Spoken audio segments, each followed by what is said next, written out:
All right, we are back on the record. All counsel and defendant are present. Next victim.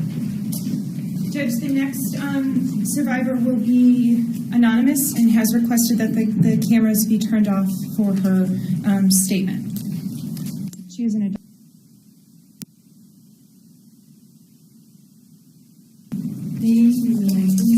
Spell your name for the record. Okay, Amanda Cormier, AMANDACORMIER.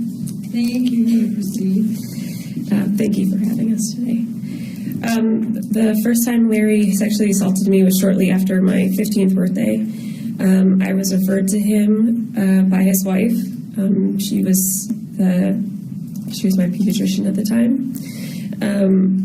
From an injury I sustained at my birthday party and continued to see him for 2 years.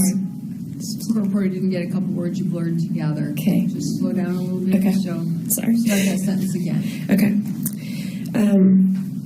I was taken to him for an injury I sustained at my birthday party and continued to see him for 2 years of what I believed was continued injury. He assaulted and molested me many times, all of which with my mother present in the room. When I say assaulted, I want to be clear. I mean that he digitally penetrated my vagina and also molested my breasts on multiple occasions, all while blocking my mother from view and spouting something medical that we wouldn't question. The first time I remember assuming that at 15, I never had any idea. The recurring times I was just confused and assumed it was necessary since he did it with my mother in the room, and I just never fully understood. It wasn't until last year when coming home for the holidays and reading the Indy Star article that I fully realized what had happened. Through the entire time I was seeing him, I was told by multiple people in his office and in my pediatrician's office that he was the best and he would be my best shot at not being in pain anymore. So I assumed from there that anything that happened was medically necessary. Prior to this time, I was a tenaciously confident, adventurous, and free-spirited girl who thrived in leadership roles on my soccer, cross-country teams, and in choir and musicals. I was endlessly creative, spending hours in my room writing songs and playing guitar. I was also overly loving, overly trusting, naive, a see the best in every living thing type of person. I was confident in my abilities and opinions and had big plans for my future. Can you just slow down a little? Yes. I feel like my court order's at the races. Sorry. And we want to really hear and absorb everything you're saying, and I know you're nervous. Just talk to me once we're at lunch or coffee. We're good, okay? Forget everybody else. Okay. Okay. And your husband's right there. You come a little closer to her. Maybe that would help her. All right, go ahead. Okay.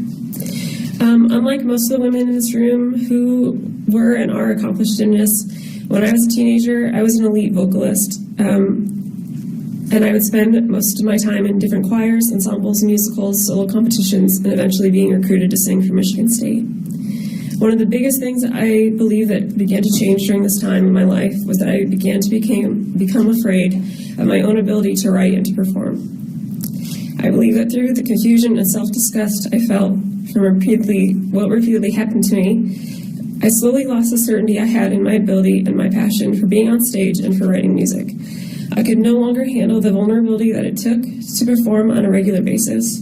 By the time I turned 19, the only performing I did was bar singing, in which I could use alcohol as a sedative for my nerves, and I haven't been able to finish writing a song since I was 18. In addition to taking some of my love of music, it was because of Larry and his misuse of trust that I stopped playing soccer. Soccer was always my favorite sport and the sport I was most talented in. When I began seeing Larry in 2003, he sent me to get a bone scan, in which he told me came back showing a stress fracture in my lower spine. I was to wear a back brace for much of that year. He used my stress fracture as a reason to tell me I needed to continue seeing him, stop playing soccer, and that my back was too fragile, and with the right slide tackle, I would end up paralyzed. I, putting full trust in him, as you generally would a doctor who is touted as the best, stopped playing soccer after my sophomore year. When getting my medical results for the beginning of this legal process, I found the statement, "No fracture is seen," in multiple places from other doctors in my medical file. It is incredibly angering to realize that a sport that I loved beyond words was taken from me for a reason that I now believe was completely false and only used to keep me as a patient for his personal gain. In addition to not playing soccer throughout the last 14 years due to false information, I've also lived my life more cautiously, believing that my body was more fragile than it was. Another one of the things that I feel Larry has taken from me is my sense of self-confidence and assurance in my own ability, judgment, and physical strength. I've worked hard to accomplish many things throughout my life, but I've since struggled to be proud or share what I accomplish with others. Not only does this hurt me on a personal level, but has been an issue looking for employment. I often cower to the ideas of male coworkers, especially supervisors, or avoid being put where I would have to work in close proximity with men, sometimes even leaving positions when I feel like it is too much. Instead of taking opportunities to work late, when I often know it would be just me and male coworkers in the building, I leave immediately, often to the effect of being behind in my work so that I am never alone. This has gotten exponentially worse over the last year after reliving everything through an adult's eyes. For the last 14 years, I have struggled with trust and intimacy with others. It generally takes me a long time to fully trust anyone, and possibly years before I really share anything truly emotionally vulnerable about myself, in which I used to do regularly and took a lot of pride as an artist to do so. Physical touch has since been a huge problem for me. I get anxiety before large family events and holidays, knowing that I will most likely be touched and hugged by those I love. Something that should be joyful and relaxing is often anything but. When touched unexpectedly, even by those closest to me, like my husband, my initial reaction is defensive, and it takes a while for my nervous system to calm down. In addition to the anxiety being brought on by touch, I often feel a lot of guilt and self-loathing for being so guarded and unloving to those closest to me. In the last year since the news broke, I had to come to terms with a lot of what exactly happened to me 14 years ago. I've lost a lot of trust in those around me. Aside from close friends, I've had a year of avoiding conversation, touch, sharing what is going on in my life. I often find myself replaying horrible flashbacks in my head, trying to make sense of it all. It has caused a lot of anxiety, depression, recurrent nightmares, and a lack of my personal relationships. One of the major issues that has occurred recently is that I've always had anxiety when being around male doctors, but it's gotten exponentially worse. And as someone who has gone through infertility testing and is currently pregnant, it becomes exhausting to have to constantly advocate to have a female doctor and explain why it is necessary when someone doesn't take you seriously. If I'm unable to see a female physician, I generally have intense anxiety leading up to and during the exam. For example, a couple months ago, I had gone in for an HSG test and was only able to get a male doctor. They allowed me to have 2 young female techs with me at the time, but I had so much anxiety having a gynecological procedure done by a man that between that and the pain, I passed out on the table almost immediately after it started. My heart rate and blood pressure were so low, the office had to call my husband to come get me because I was unable to drive.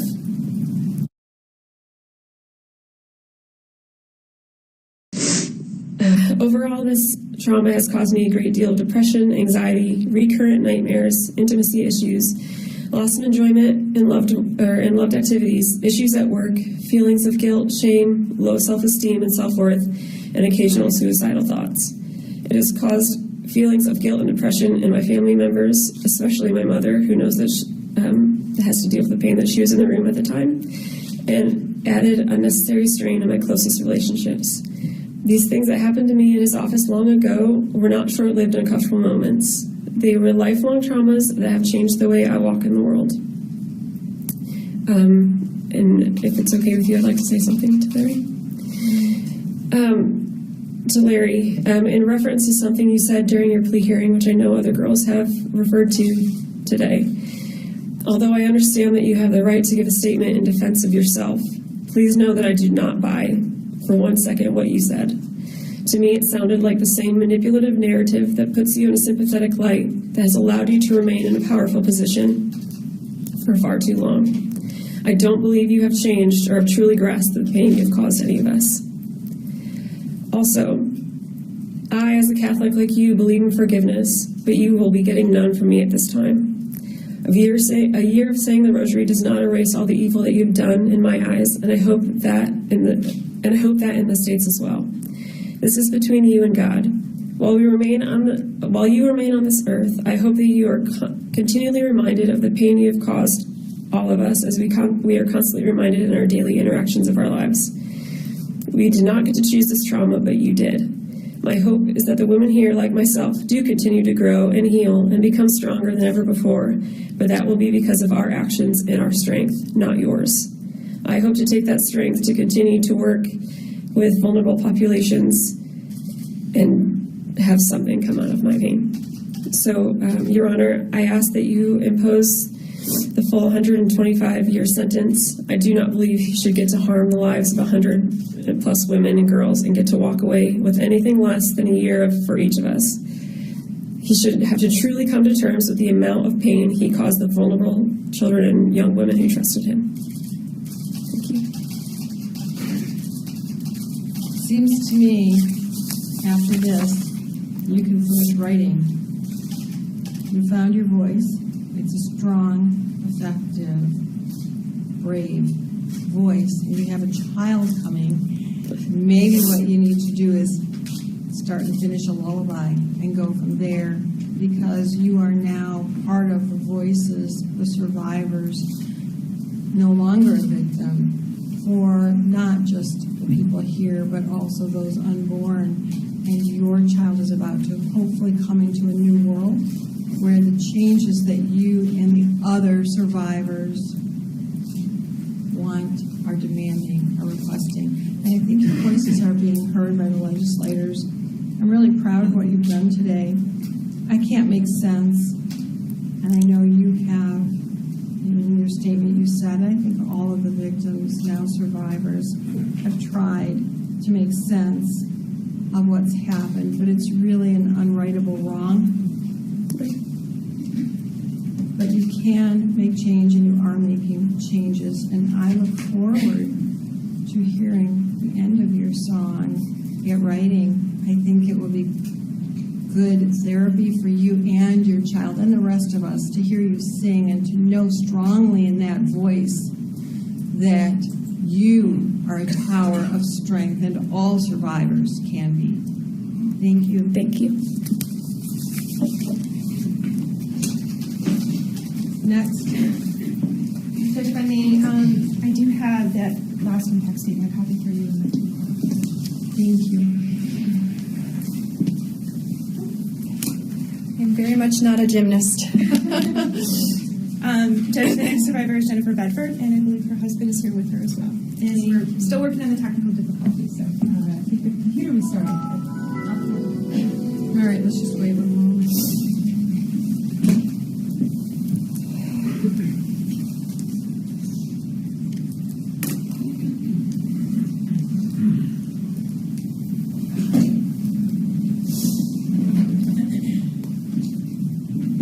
While she's working on that, will that be distracting for you?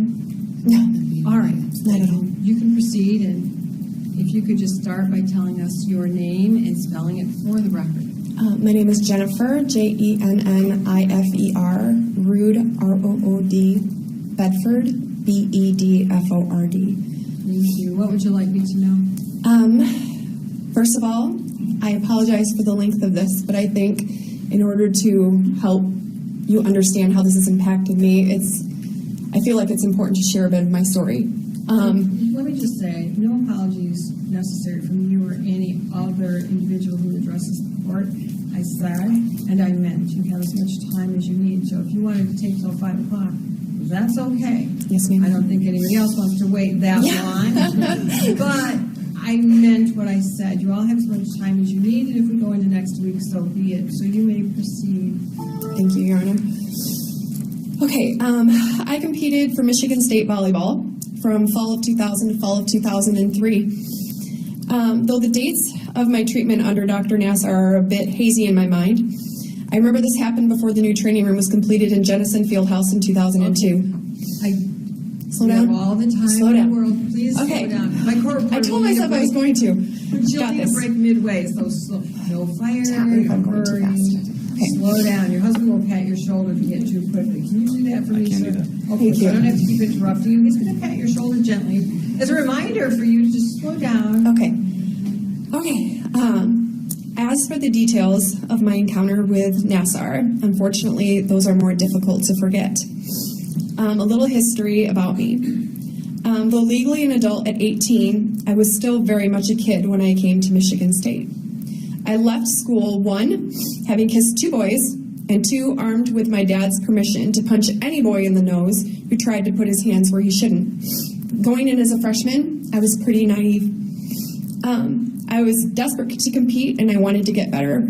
I was considered a star player coming out of high school, and expectations were high for me when I first entered the program. So when my performance was not up to par, I sat on the bench the first half of the season. I felt like I was letting my team down. So I worked harder, practiced more. Just like everyone in this room, you want to get on the floor and compete. The rigors of training began to take a toll on my body, and I battled shoulder inflammation along with back and leg injuries. I was highly motivated to heal, and I wanted nothing more than to compete to my potential for the benefit of my team. Sports medicine was new to me, so who was I to question it? Growing up in my family, you went to the doctor if 1, you were dying, 2, you broke a bone, or 3, you were due for a checkup. Other than my high school athletic trainer who occasionally iced and taped up my ankle, my experience with sports medicine doctors was obsolete at best. We treated our sprained ankles, jammed fingers, and pulled muscles at home. Coming under the care of sports medicine doctors was a new experience for me. I was absolutely blown away by the program and how well they took care of their student athletes. So here are the details of the incident as I remember them. To the MSU volleyball team, Dr. Nassar was jokingly referred to as the crotch doc for his unconventional methods of treating back and hip pain. The buzz around Jennison Fieldhouse was that he was somewhat of a wizard, a nationally recognized doctor with great success in his field of expertise. It seemed like the doctors at MSU were always in demand, especially Dr. Brahm and Dr. Nassar. So when I was squeezed in to see the doc with the miracle treatments, I was very grateful. Again, this was back when Jenison had medical trailers for a brief time because our training room didn't have adequate private space for doctors' visits. I remember having the option of keeping my spandex on, which I was very grateful for and chose. He had me lay down face down on the medical table. When he started treatment, I remember him saying his treatment relied upon applying pressure to areas around the pelvis, and that this was normal. So when he went down there, I just told myself it was normal, that he knows what he's doing and don't be a baby. I remember he first started with pressure, He first started with pressure points around the outside of my vagina and around my pubic bones. He said he was trying to relieve pressure and something about nerve endings in that area being related to the back. He would just ask me questions and talk about life, his work, and how he had used this method to help so many. However, during the procedure I'm choosing not to report, he just gradually moved in, pressing through and stretching my spandex with his fingers as he entered through my vaginal opening. I remember laying there wondering, is this okay? This doesn't seem right. What's happening? I didn't know what to do. He just kept on talking about life like when you go to the dentist and they just talk about random stuff to try and make you feel at ease. He didn't say anything out of the ordinary. He just did it, as though he were doing something as mindless as riding a bicycle. There are two arguments at war in my mind. This doesn't seem right versus he's a world-renowned doctor who's treated so many athletes. Everyone knows he treats down there and they don't complain, so just stop being a baby. Everyone trusted him. I told myself I needed to trust him too.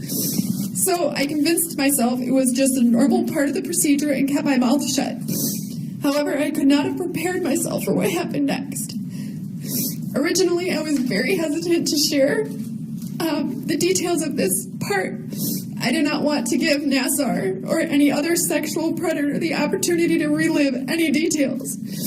But I think this is a huge problem in society today, that there are people that are hesitant to speak up because they think a victim wanted to be assaulted. And that's just not true.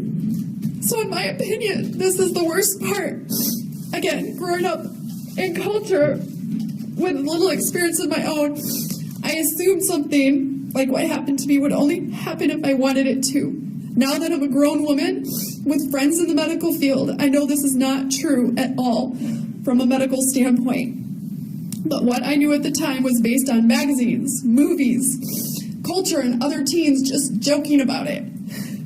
To be clear, during that appointment, Nassar put direct pressure on places I didn't know existed at the time, and my body reacted. I didn't want it to, but it reacted anyways. And as it was happening, I remember laying there frozen stiff on the table, utterly mortified, confused and scared. I felt so powerless to control what was happening. My mind was willing for one thing, for it to stop, and my body was doing another thing, not stopping. And all the time, I had no idea whether or not he was aware of what was happening. He just kept on with his treatment as if nothing had happened. I didn't move until the treatment was over, and then I tried my best to pretend nothing happened and left as quickly as I could. The initial aftermath. In the aftermath, questions raced through my mind a mile a minute trying to make sense of it all. What just happened? Trying to desperately understand why I couldn't control what was happening to my body. Could my body really react that way if I didn't want it to? I thought that was impossible, but clearly it wasn't because it just happened. If it's not supposed to happen like that, what does that say about me? Was I sick or something? Did I need help? I felt like my body had just betrayed me, and I had built up such a wall of protection in my mind around Nassar that my first reaction was to question myself, to blame myself. I wanted to believe the best in people, but no matter how much I rationalized, He's a doctor. He's trying to help you. You should be grateful he's treating you. He didn't mean for it to happen. I couldn't shake the voice in my head that said something wasn't right. But how could I tell someone? I was so afraid if I told someone the truth that they would think I was lying, that they would think I was one of those athletes just looking to stir up trouble. I was scared they would draw their own conclusions.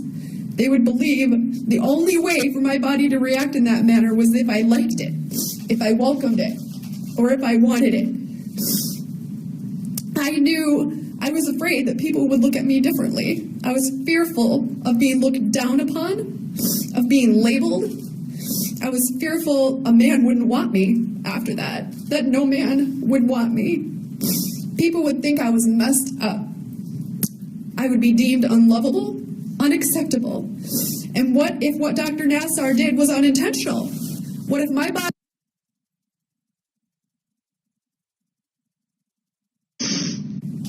And I didn't know there was a spot inside her body that triggered that type of response. I feared the possibility of accusing an innocent man, that I could ruin a good doctor's reputation and career for performing a normal medical procedure. He couldn't control how my body reacted, or could he? Could what happened be some abnormal, freakish side effect or something? But what if it wasn't? It was all so confusing, but in the end, I decided to go to my trainer, Leanna, or Lily, as we affectionately called her, and ask if there was a way for athletes to file a general complaint, just stating they were uncomfortable with their doctor's visit. Again, all I wanted to do was say, I'm uncomfortable, and to have that heard and recorded with the small hope that I wasn't alone. So when I came to her asking if I could file a general complaint, she treated the situation with both seriousness and sober-mindedness, and tried to walk me through the process the best way that she knew how. She asked me all sorts of questions. Did Nassar do something you thought was criminally wrong? Did he hurt you? I remember trying to answer as truthfully as possible, but I was so scared of revealing what I thought shameful details that I didn't give her much to go on. In the end, she wanted me to understand that filing a report would involve an investigation, making an accusation against Nassar, and that stating that I felt that he did something unprofessional or criminally wrong. At the time, I couldn't say, could I say that with certainty? I had a hard time saying that with certainty. I just wanted to say I was uncomfortable and have it recorded. I wasn't aware of a way to do that without making a formal accusation and exposing those mortifying details to the world. So instead of filing a report, I came up with a plan for the future. If I ever had to be treated by the doctor again, I would be forthright and clear. If he tried to go there, I would speak up. I would say I was uncomfortable. And I resolved in my mind if he proceeded to cross a boundary after that, I would drop kick him in the face. Armed with this initial resolution, it just felt safer to move on. I'm sorry I'm breaking from this a minute. And then you come in here and you see all these beautiful, young women, these little girls. I get to that later. Just stick with it, Jenny. Go. Okay. When I chose to report, I didn't hear about the accusations against Dr. Nassar until the day after my birthday, which was April 7th of 2000 and what was last year? 17. Thank you. When I first heard about it, my initial instinct was to send a group chat to my teammates. I knew some had been treated by him, and I wanted to make sure no one was as oblivious as I was. It sparked a conversation, and I found myself once again faced with a decision to speak up. Memories began to resurface, and I found myself having to revisit the scenario once more again under different circumstances. With the sexual experience of a woman married nearly 12 years and armed with the realization far more athletes had similar experiences to my own, I now find it very hard to believe that Dr. Nassar, as a recognized medical professional, did not know those spots were there, and that he was unaware of the changes that were happening to me when I was lying face down on that medical table. So I called my church mentor, physical therapist at Bedford Hospital in Metro Detroit, and I began to painfully unearth and recollect the incident I had so decidedly buried years ago. She was the first person I ever told. Even armed with the knowledge I was not alone, I could barely muster enough courage to share the details of my encounter with Nassar. Gradually, over the period of a few days, I faced my fear, opened up to a select friends, family, and my team about the incident. The love and support I've received from them has been overwhelming, especially from my husband, who has been an unformidable rock of protection, love, and understanding through this process. If I were to put someone else in my shoes, I feel like I could easily understand her situation, her emotions, and reluctance to speak up. But it's a little more difficult when you are the one in those shoes. The past few weeks, so this was when I had initially made my report in May, so during that time period, and since, it's been a roller coaster of emotions.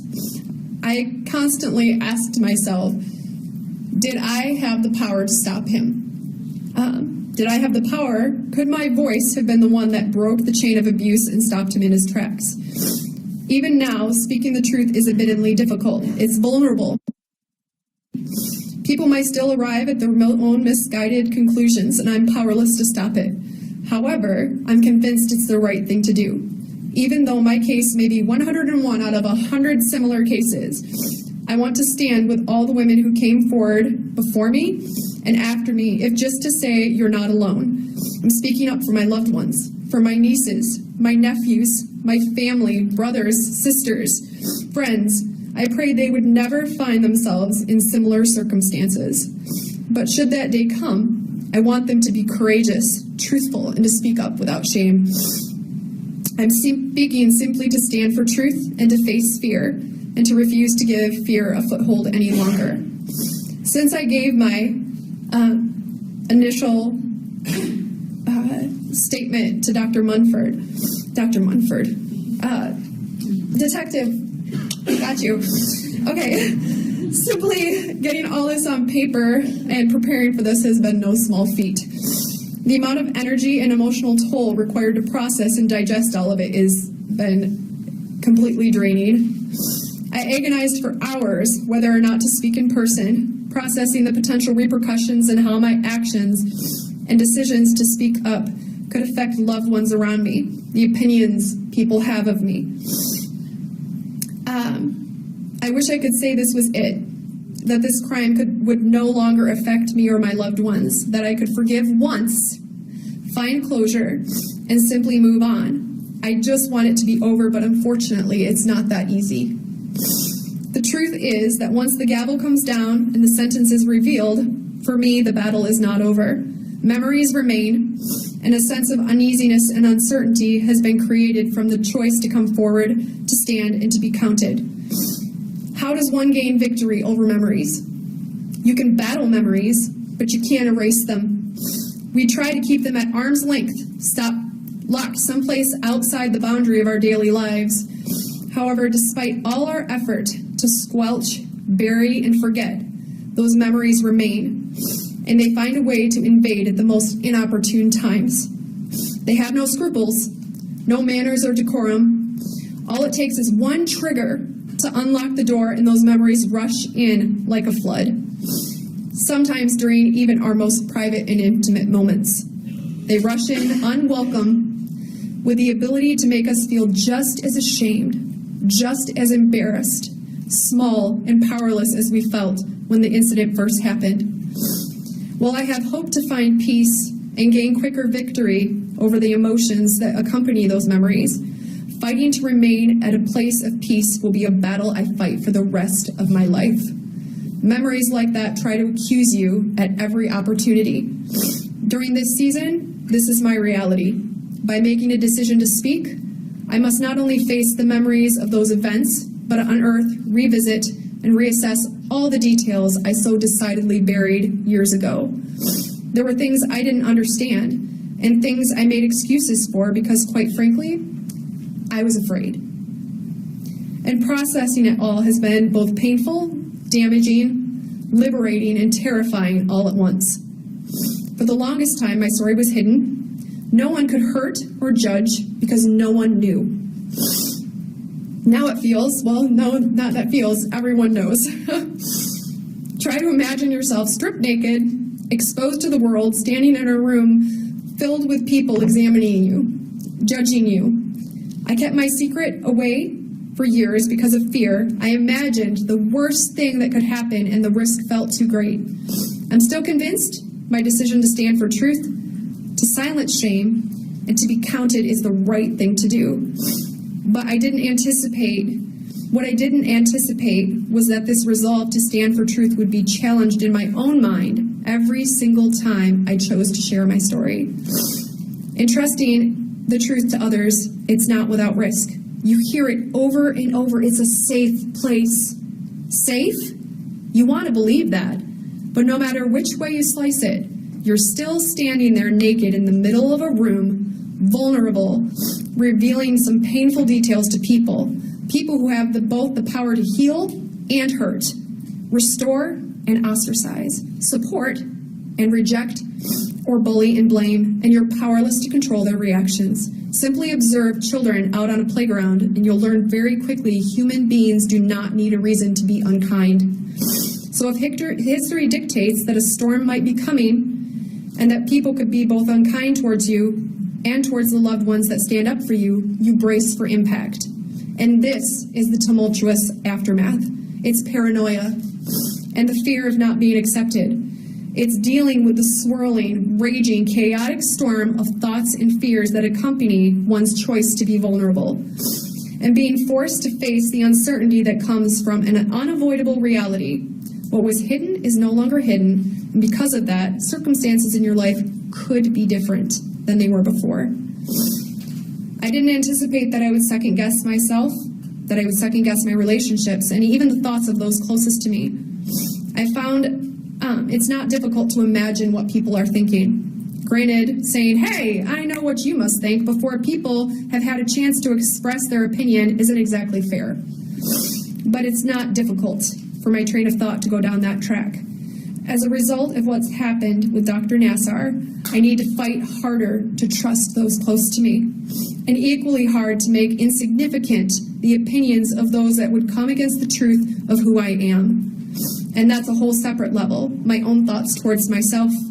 You're faced with the realization that you could have said something and didn't because you were afraid, ignorant. Athletes, we're supposed to be brave, we're supposed to be strong, but you were a coward. Your dad is a police officer, you should have known better. You made the wrong choice.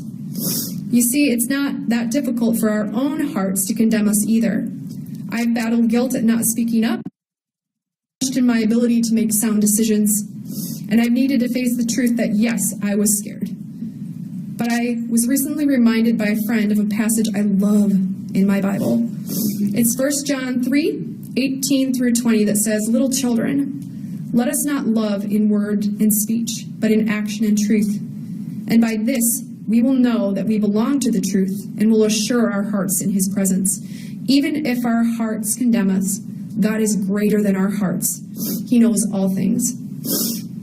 So my conclusion, I'm still searching for healing, for wholeness. I know it's there for me, but at this point in time, I can't see it fully, but I'm battling for it. Every person who has come forward must find their own way to stand under the weight of it all. As an athlete, I was trained to battle, to be a warrior, to fight and to overcome. So for me, in my mind, I find myself engaged in an all-out war against any accusation that might come against the truth of who I am. As a Christian, I have every reason to hope, yet right now I'm fighting to believe that. When my heart condemns on every side, when that train of thought starts barreling down the tracks 100 miles an hour with no sign of stopping, what's left to me is to step out in front of that train, ground myself in the truth of who I am, and stand firm in that foundation and push back. I am lovable. I am wanted. I am significant. I'm accepted. I'm valuable. I was made to love God and love people without fear. Depression is not my portion, but joy and hope are my portion. The road to healing looks steep from where I'm standing now, but I am a warrior. There are unformidable truths that God says about me that no man can steal or spoil. So I arm myself with these truths.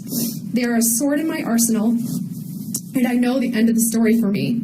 I will win. But I'm still in the fight.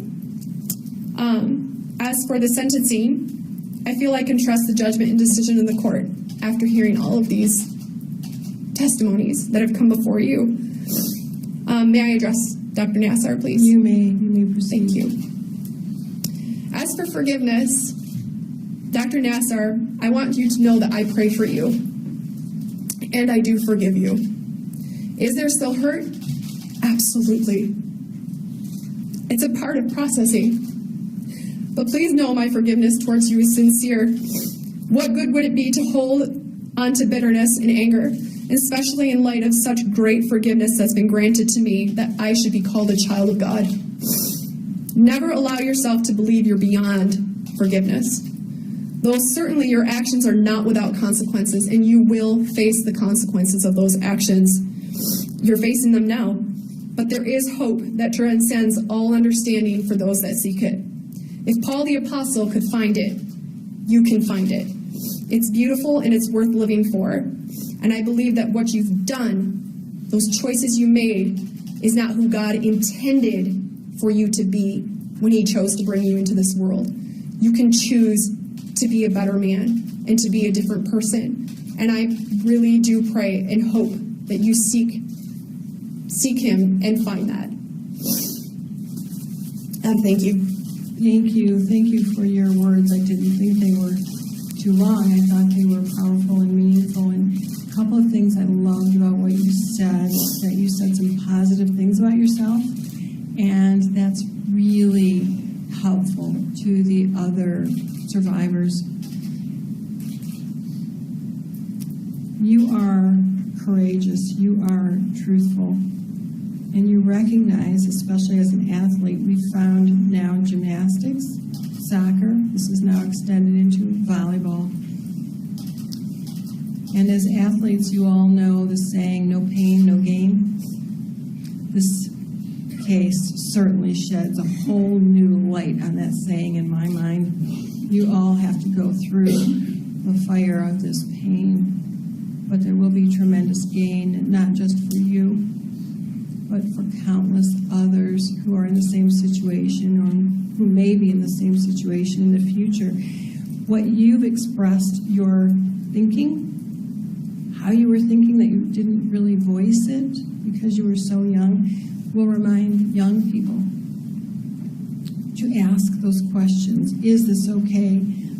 This doesn't feel right. Why doesn't it feel right? Let me talk to someone, to have that voice beyond the inside of their head, to ask an adult who hopefully is a different, because those are important, and those voices should come out, and there should be somebody always available to listen. And you talked about blame. Blame is an epidemic in these cases. It has to stop, and your words will help stop the blame, because victims should never, ever be blamed. And it's that fear that stopped you from asking those questions. And all of you who are coming forward are getting rid, hopefully, of that fear, allowing others to ask those all-important questions. Teachers to talk to students. Parents to talk to their children about if it doesn't feel right. We've all read those articles, but many people don't voice it. And you have voiced it here today. You have a very powerful voice. And you talked about your instinct. Your instinct was to drop kick him in the face. Yes, ma'am. And you know what? I can tell you every law enforcement person would say that's self-defense. If someone touches you wrong, go ahead. It is through the eyes of the person who feels it, who sees it. There was a crime against you, and you were just too respectful of trusted adults, which he was, and should not have been given that respect. But you didn't know better. But now others may very well listen to that word as well, that sentence to drop kick him in the face. If someone does you wrong, go ahead. Self-defense is a defense. I'm proud of you, man. You are strong. You will be healed. You will send your message, this ripple in continents we haven't even thought about. Congratulations.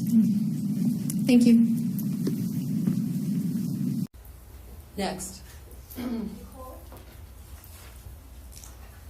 Judge, our next survivor is Nicole Soos.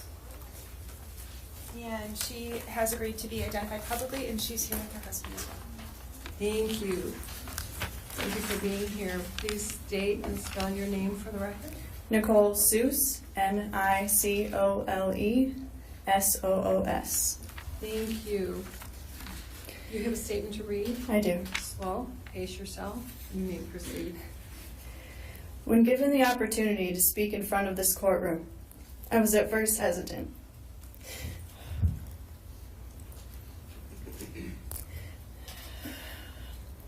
I wondered how this might affect my future, my career, the loved ones in my life. I took a step back and realized that once again I was letting the fear, the shame, and the guilt own me. I decided it was time to stand up to Larry Nassar and to those that enabled him to continue down this ravaging path of sexual abuse. Today, I am here for me, and to be an advocate for the women and young girls whose voices have been silenced for so many years. I remember the first time Larry Nassar sexually assaulted me. It is not something easily forgotten. An intense sense of terror, anxiety, and disbelief came washing over me. I lay there in pain, unable to speak, staring blankly at the wall, desperately searching for a way to escape. I kept repeating in my head, "This is a mistake. This isn't real." I thought, he's a famous doctor. There's no way he would do something inappropriate in front of my mom. Well, I was wrong. He used his power and position in society to earn our trust so that he could use us for his own sexual pleasure and gratification. These, quote, treatments happened over and over again, eating away at my innocence as a child. I was just a young girl with big dreams, aspiring to be the best figure skater I could be. This is what I received in return for my dedication to the sport. A sport that I loved so much, tarnished with vile memories. I'm not sure I can even ever look at figure skating the same again, which is a shame because the sport essentially defined who I was as a child. I have always struggled with intimacy in relationships because of what Larry Nassar did to me. I have vivid flashbacks of him assaulting me. Sometimes I can't even tolerate another person touching me in an intimate situation without feeling physical pain and experiencing these visual flashbacks. I'm in the room again, on that table, reliving these events to this day. I feel disgusting. I find it hard to trust not only those I've been in intimate relationships with, but also those in positions of power. I wonder who might betray me next. Because if he could pull this off, then who's to stop anyone else from hurting me too? I have poor self-esteem, and I experience frequent episodes of anxiety and depression. When I see someone that looks or sounds like him, my heart races, like it does before I have one of my beloved panic attacks. Sometimes I feel a sense of guilt because somehow I wonder if it was my fault that all of this happened. Relationships with my family members have suffered, especially since all of this has become public. The nightmares about what he's done have haunted me night after night. As I sat down to write a statement, I asked myself, how can I put this horrific experience into words? There are no words for this. Despite these unfortunate events, I want it to be clear that I will continue to overcome this. I will grow as a person. I will succeed in my career, and my family will flourish because broken. I am in charge now. It has been hard accepting what Larry Nassar did to me. I'm angry and I'm sad, but I will not be silenced anymore. I encourage the court to enforce a minimum sentence. It is imperative to show our society that sexual abuse will not be tolerated, and that we value the importance of bringing proper justice to those who have suffered by the actions of others. But we cannot stop here. Those who have enabled Larry Nassar and his Jekyll and Hyde lifestyle need to answer to us as well. Michigan State University must take accountability for their absence in putting an end to this abuse scandal. MSU recently stated that no one affiliated with their university, quote, believed that Nassar sexually abused anyone until the news articles in 2016. Well, there's a difference between not believing and something seeming unbelievable. Either way, they had the knowledge of the abuse, and their duty was to report it and take action. If this had been appropriately addressed, I wouldn't be here talking to you today. Something has gone severely wrong at MSU. They have ignored us, and their lack of action shows us that they stand behind us. Until then, we will do our best to heal. But I am afraid for the safety of future students and athletes if MSU does not take ownership in their part to this story. I hope that I have shed some light into the darkness that I have lived through, and that I have helped to give hope to those who have been through the same. I am strong, and together we are even stronger. Thank you. Thank you. Ma'am, I appreciate your words, and you do appear to be very strong, and you'll be healing for a very long time. There's no question. But your words are a sign that you are healing, that you're taking your power back, that you're giving him back his kryptonite, that he will fall and you will rise. Sexual abuse is not tolerated in our society, but it seems to be overlooked. And your message is really important because it's that every allegation that's reported needs to be investigated, no matter how small. Mm-hmm. And you and the other victims, now survivors, should have been taken seriously. There should have been safeguards. And the interesting thing is, and the people in the world need to hear, that the law is very clear that when you report, there's no lawsuit that will be filed against you.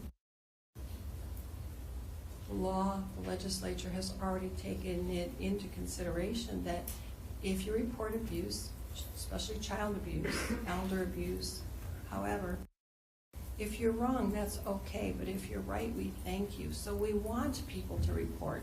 And that's really all you're asking for. Just report, believe us, investigate. And just by your words, you have, again, taken that strength to a new level. You are healing whether you feel it or not. I know it will take a long time. I always wish my road came with a magic wand so I could wave it over people and heal you. That's in fairy tales. And this isn't one, this is a nightmare, but you will wake up from it. And you have a wonderful husband by your side and family. So you're very lucky. And thank you so much, because I am very lucky that you came to court and publicly made your statement. Thank you. Thank you.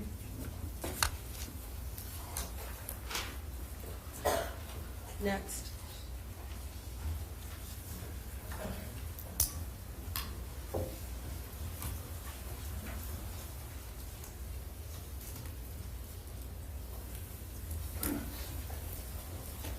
Your Honor, the next survivor that will speak is Ashley Erickson, and her brothers are accompanying her here, and she is okay with being identified publicly.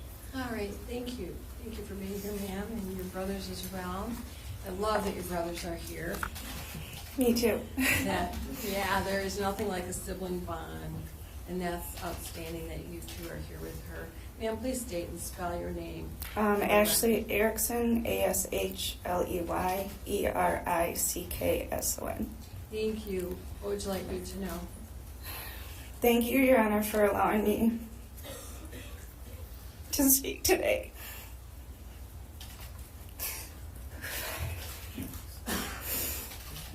My name is Ashley Erickson. I'm a former gymnast and competitive college cheerleader. I was a patient of Dr. Nassar from 1999 through August of 2016.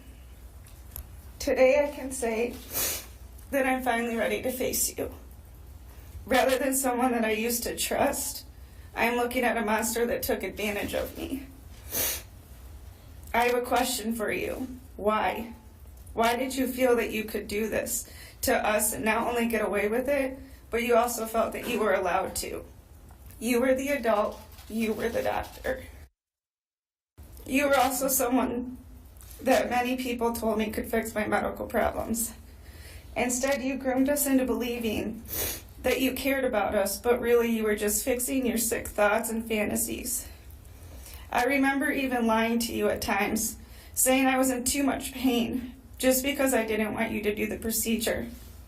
I didn't know why I was asking this or lying to you. I just knew something wasn't right. You were truly sick. I am coming forward so you can no longer hurt anyone else and take things away that you took away from me. Ever since I realized what you were actually doing to me, it has been hell. I've put my family and friends through hell. I've also lost jobs because of how much you have affected me and put me through. I have to rethink everything. I have no trust left for anyone because you took that away. How do I ever trust meeting new people after learning that someone I trusted for years has betrayed me and also took advantage of me? So why on earth would I ever trust anyone again? I try every day to overcome this, but every day is still a struggle. More importantly, though, it's what this has done to my family. We have to work on our relationships every day because now I tend to be so distant and push them away.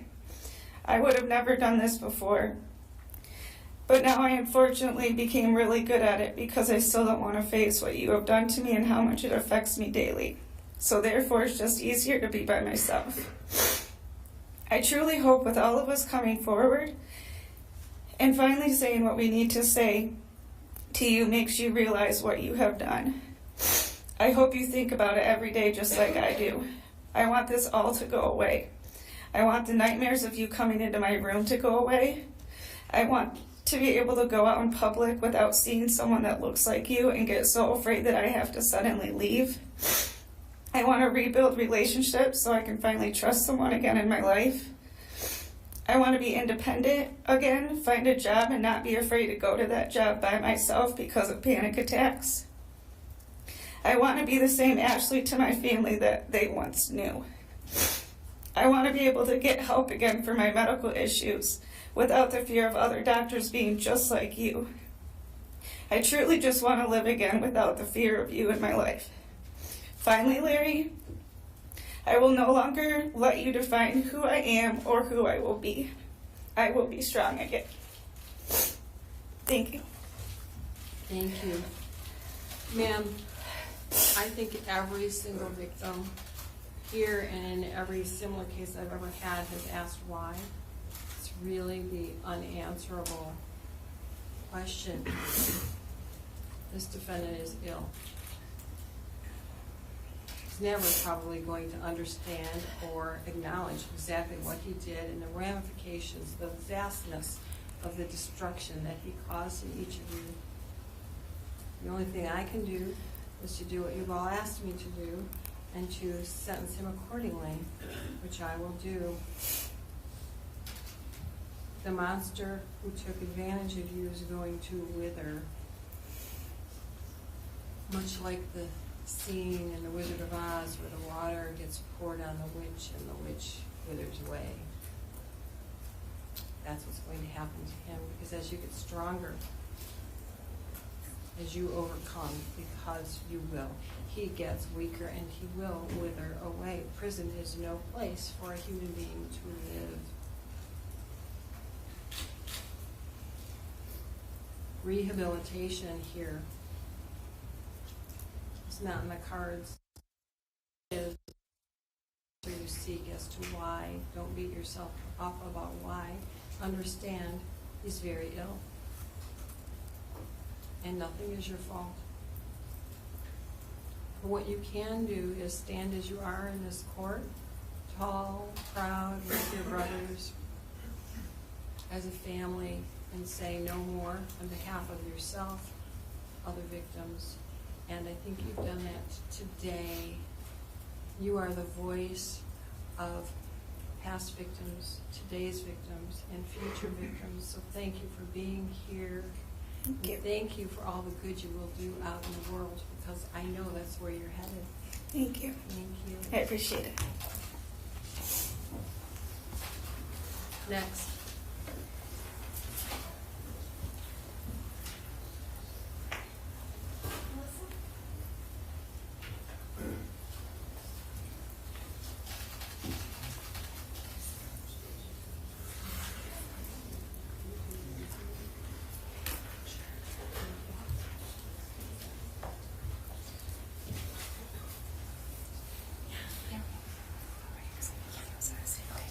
Judge, this is Melissa Emery, and she is comfortable with being identified publicly.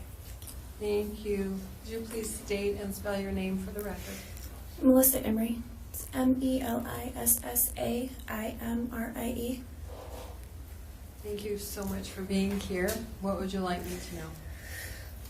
Well, I didn't write anything out. You don't have to write I anything had a out. hard time. Just speak from the heart. You're good. Okay. So, excuse me if I do stumble my words a little bit. Just going to speak from my heart, like you said. In 1997, I saw Dr. Nassar. I was a gymnast, competitive gymnast, and really dedicated to the sport. Spent a lot of time in the gym, had a lot of injuries. This one month in 97, we were at a competition and I ended up fracturing and dislocating my coccyx bone, my tailbone, and went over to see him the following day. And I'd seen him before for like wrist tendinitis types of injuries, things like that. And went on over to the table, and my mother was in the room, and he explained that due to the injury, which he had an x-ray, and he did show us the coccyx bone was dislocated and fractured. How old were you at the time? 12. 12? 12. So she was in the room. He explained, I'm going to need to have you take off your pants and lay face down, and I will have to massage the muscles, my fingers. And he said I will have to go up anally and massage those muscles to loosen them before I move the bone back into place. So I lay down, and my mother was aware, and he instead inserted his fingers into my vagina. And because of me being 12, I didn't know. I really didn't even know the difference, honestly, if it was my vagina or what. I didn't know, but I just remember being in so much pain, tears streaming down my face, holding onto the table, just shaking, just gritting my teeth, and I felt like I didn't know what to do. My mother and him were having a conversation this whole time, just about whatever, life, and it seemed like forever, went on forever. Then finally he pulled his hand out of anally and then inserted them vaginally, and that's when I knew there was a difference at that point, and that he had had his fingers in both places. Was this with, if you don't mind, and you don't have to answer, was this with gloves or without? Remember? I don't remember.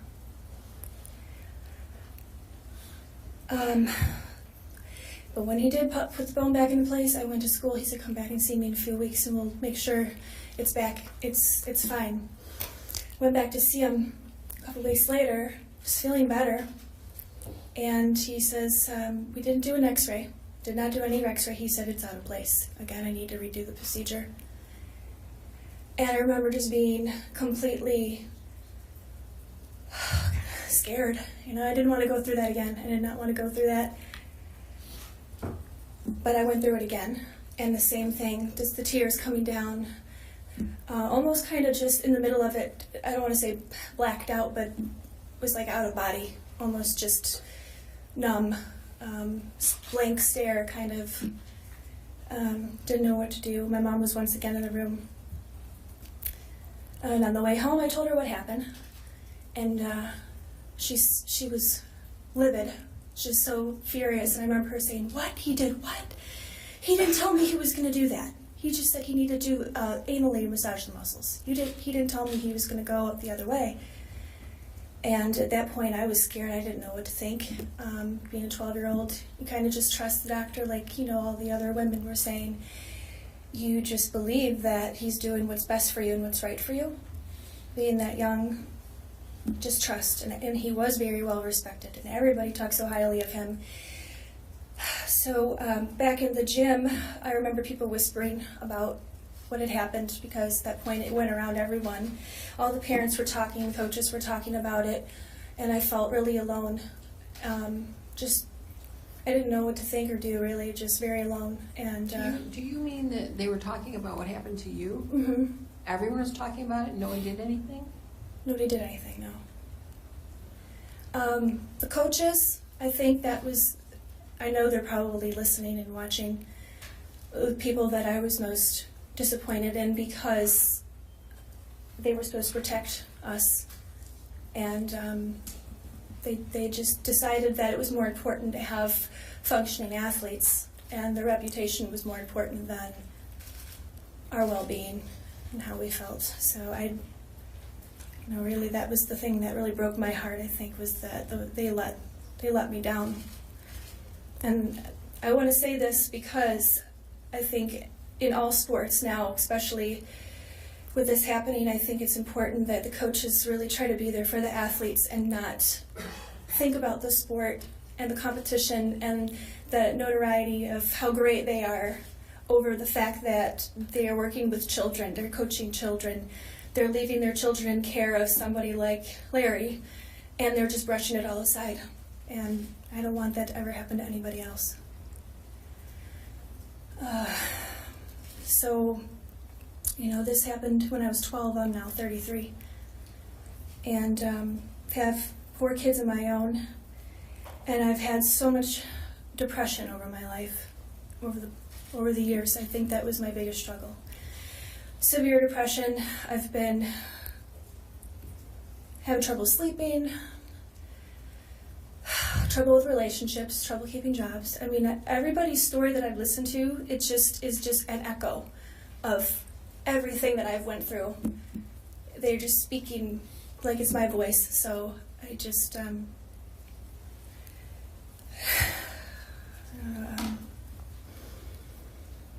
it's just really surreal actually being in this situation right now. I never imagined I'd be here.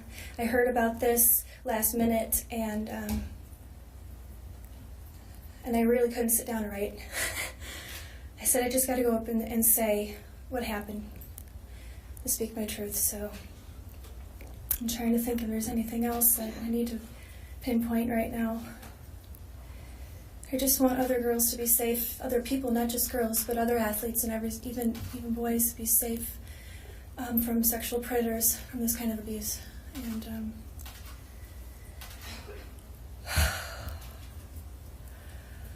I do forgive you too, Larry.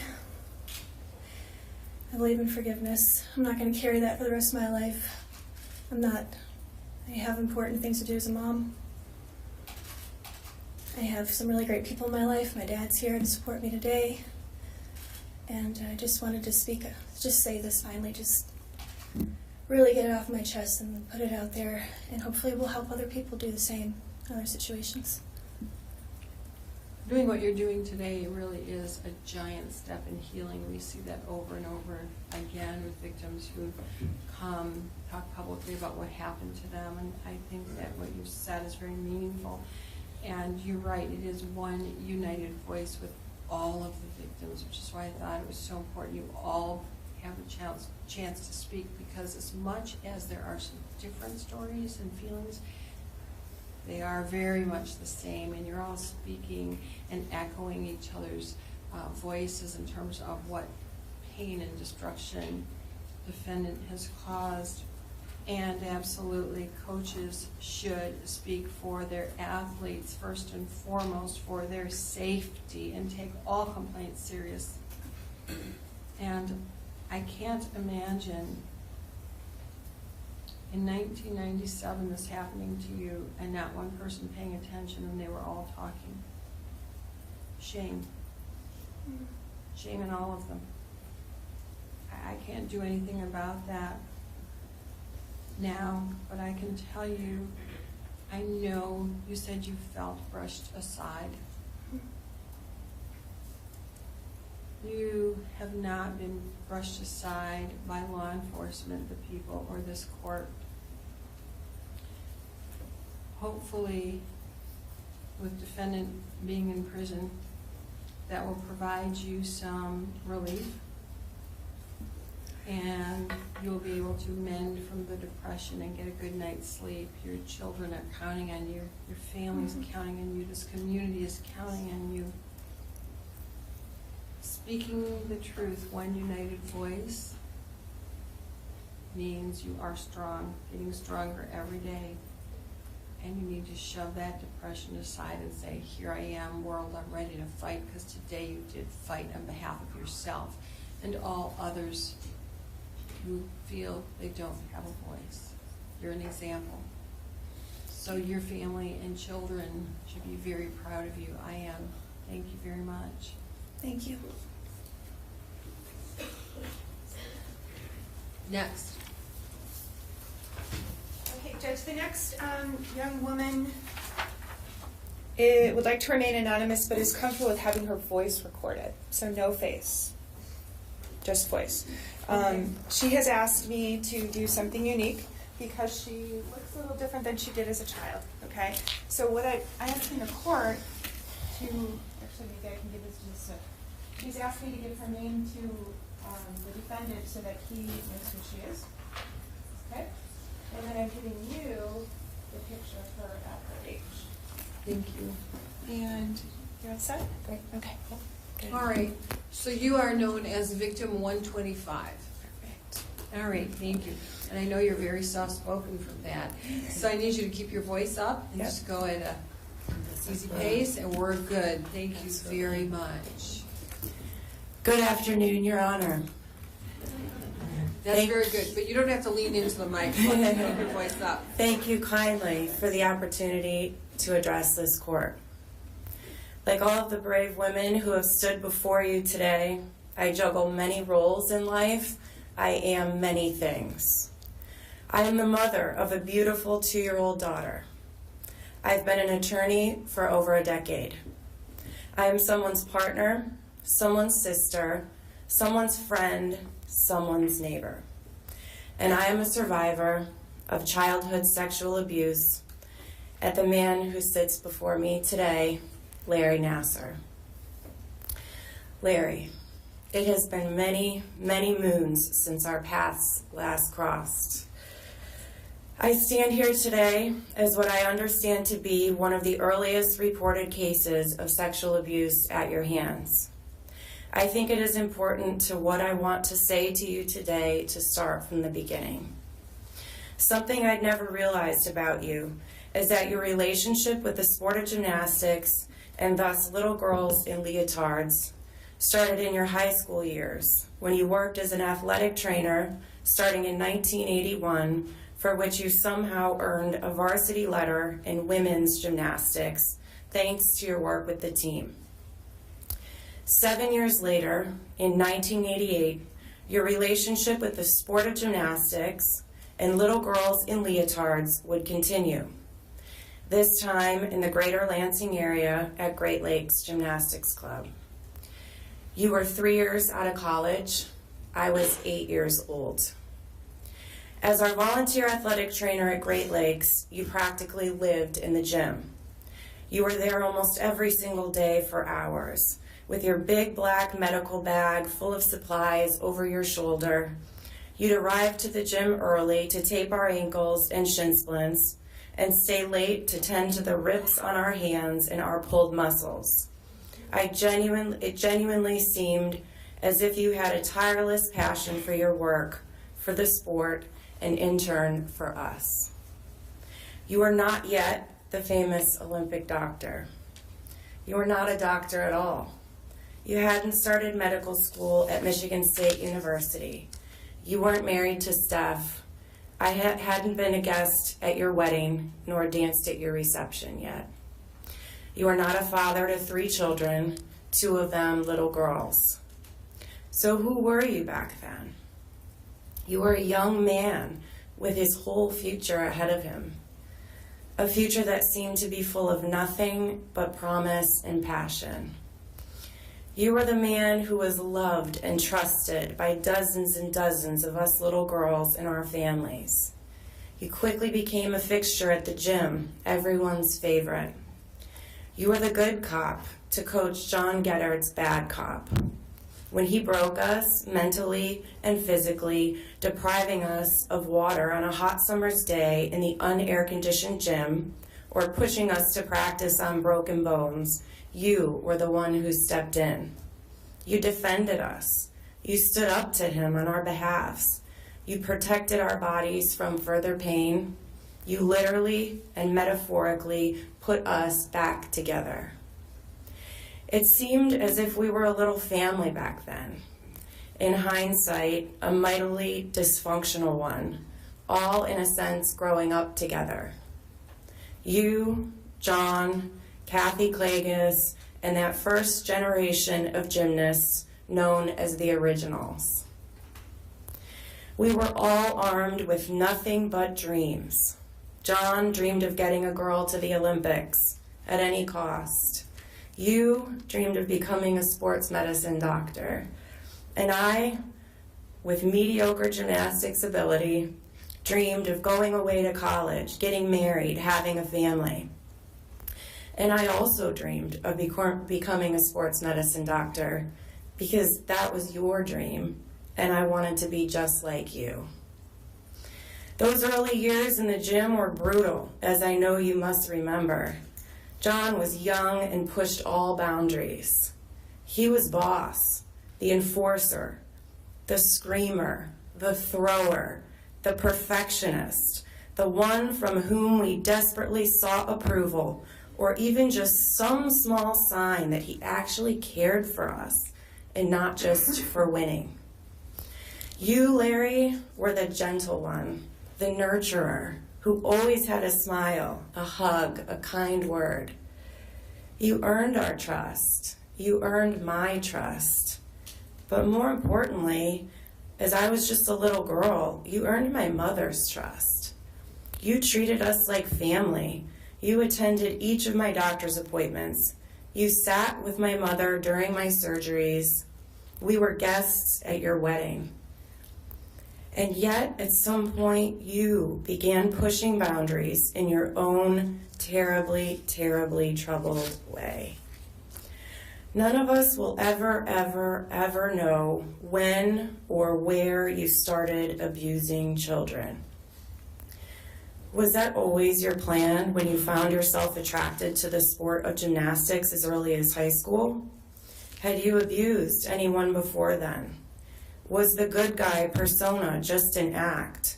Were you building our trust for a reason so that you could perpetrate and penetrate later on? And most importantly, who was that first girl? Am I her? Do you even remember? Do you even remember what we will never forget? Can you even remember, Larry, when it all began? Was there any traceable, albeit faint, voice of conscience within you back then saying, don't do it? Do you remember how you justified it to yourself that first time? I am sure I will never know the answers to my questions, but what I do know is that I laid alone, naked, in your apartment in 1992, me, 12 years old, you, 28 years old, while you massaged my tiny body, touching my clitoris and penetrating my formerly unpenetrated self. By this time, you were in medical school at the Michigan State University College of Osteopathic Medicine. You had called my home and asked me to come to your apartment, where you once lived, where you lived alone, because you were conducting a study on flexibility on behalf of the medical college, and you needed subjects for the study. My mother was out of town, but granted permission for me to go to your house because not only did she love and trust you, but because I was supposed to be one of several subjects participating in your Michigan State study. I got a ride to your apartment from my neighbor, and predictably, there were no other subjects there. You instructed me to disrobe and take a bath in your tub in order to heat my muscles and relax, which would aid in your measuring of my flexibility. After my bath, you rewarded me for my generous participation in your study by having me lay naked on the treatment table in the living room of your sparse one-bedroom apartment as you massaged the entirety of my 12-year-old body, suggesting that I relax as you slipped your adult fingers in and out and in and out of my body. That was one of the many, many times that your hands were in me, on me, over the next many years. You became a doctor, started treating more patients, and we all know how the rest of this story unfolds. Now here we sit, Larry, exactly 30 years since our paths first crossed. Next year, I will be 40 years old. And you're spending the rest of your life in prison. What you have to live with at this point as a purported Catholic man is not my problem, and quite frankly, I really do not care. But what I have to live with, I may be the oldest victim survivor here this week. Had I not been sucked into your pretend care and pretend love, had I not trusted you, had I actually understood that having my vagina and anus penetrated by a grown man that I loved and trusted when I was 12, 13, 14, and beyond was not okay, and that was not your love or your care for me or your duty as my athletic trainer or Michigan State medical school student or Michigan State doctor or Olympic doctor, then I could have spared every girl who came after me and the suffering that only someone who has experienced this will understand.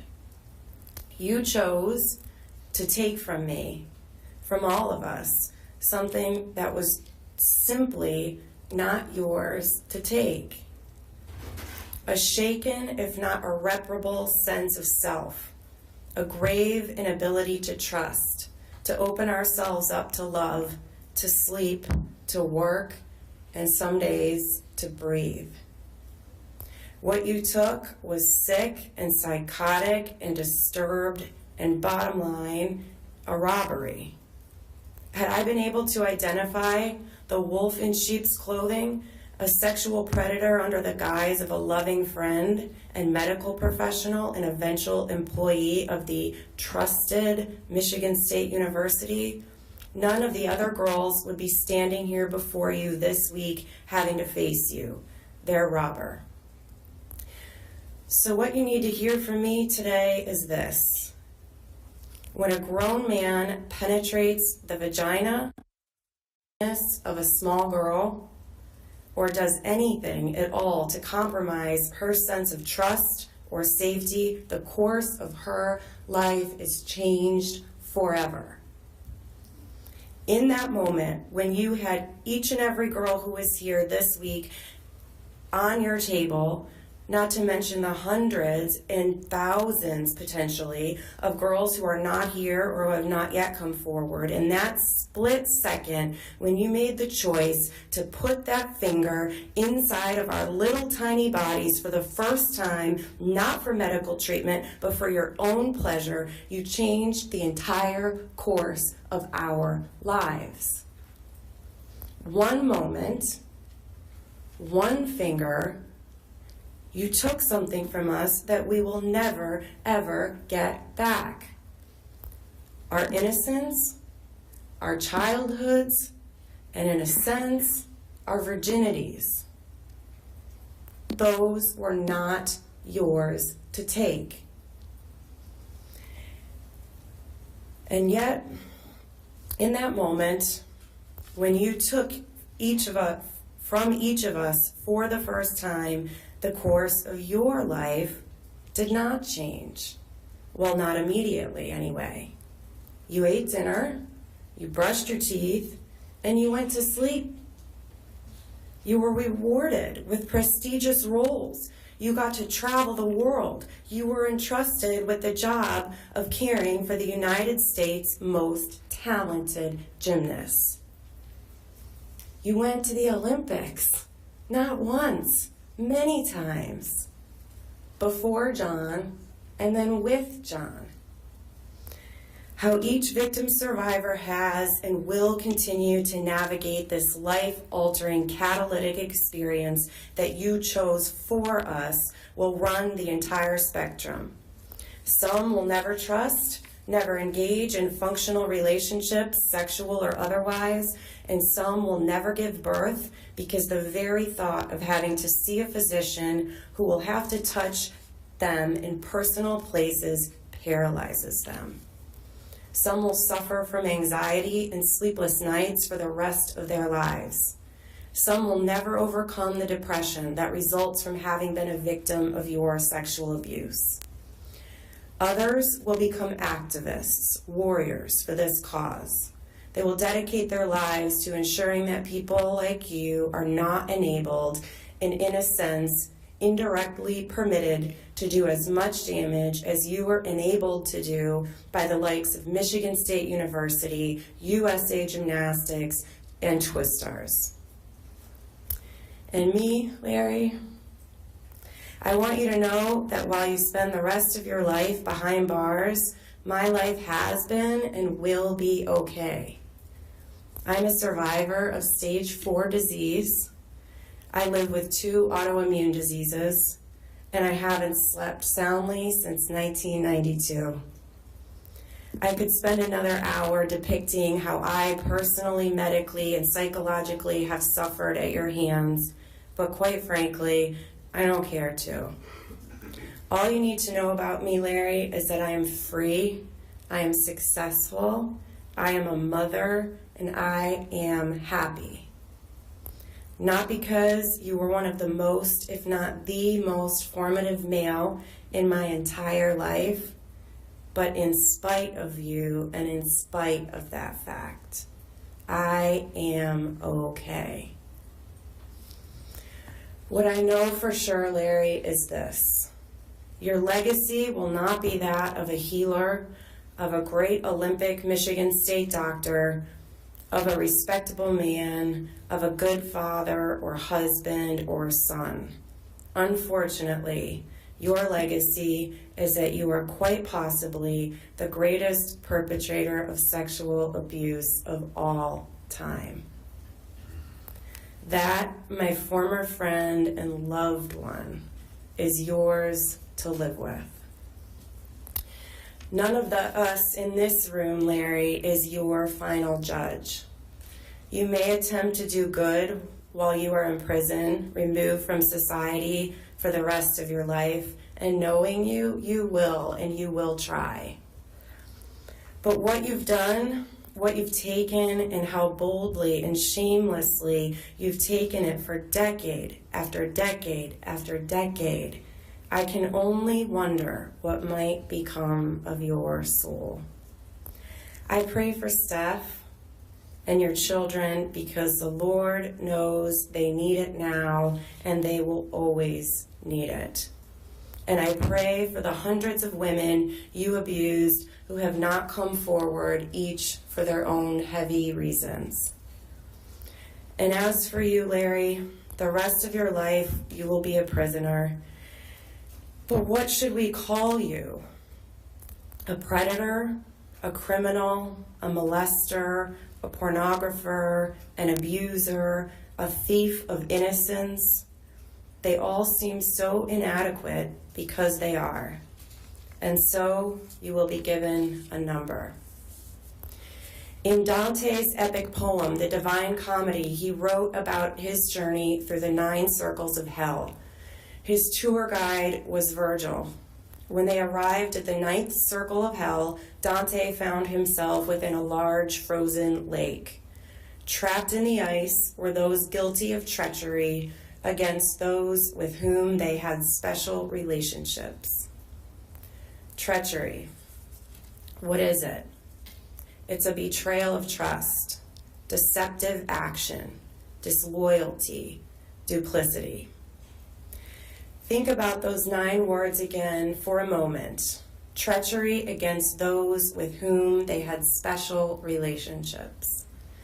I had a special relationship with you, Larry, as did every little girl you violated. We were entrusted to your care. We entrusted ourselves to you.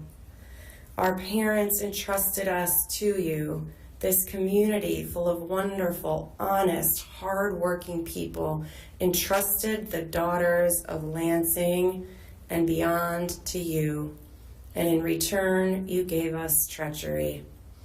And now your punishment awaits you. Thank you. That was outstanding. I have to say, you asked, do you even remember what you did to me?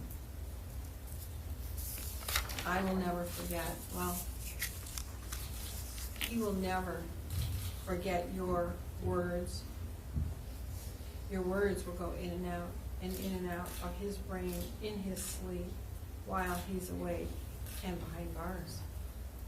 So I appreciate the thoughtfulness, the details, and the depth of your words. They were very heartfelt and powerful, but also,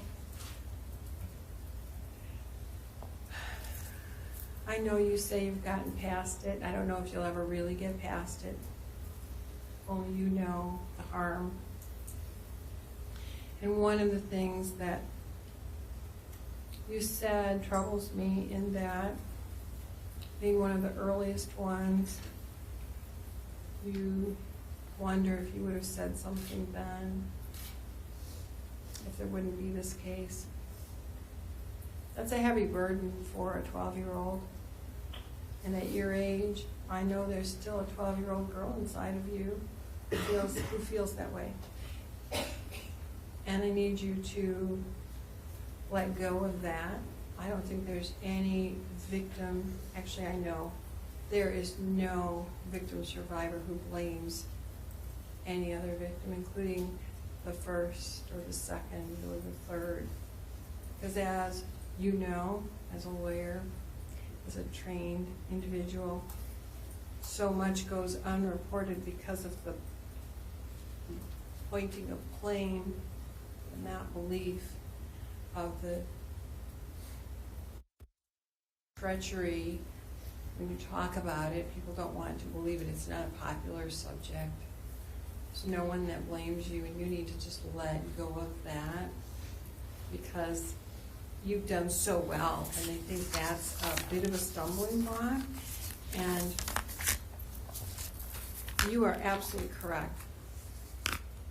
Your life is wonderful and will continue to be so. And you are just this, because you're a little bit older, no offense, you're beautiful, but you're a little bit older than the rest of the victims. So they can look at you and say, I can be like her, because some of them are not as strong as you yet. So it's so important that you talked about what you did, what you've accomplished, that you've let go of this. And the only thing I ask you is to let go of that 12-year-old girl, give her permission to say it's okay, I didn't report it, because you know at 12, you are powerless, really, you don't have a voice. There were adults who should have been watching and checking. It's not your fault if there's other victims. So let go of that, and thank you for being such a strong role model with such an epic voice. What you said, really, some of those words could be written on mountainsides for all victims. So thank you. Thank you so much. We're going to take a 15-minute break.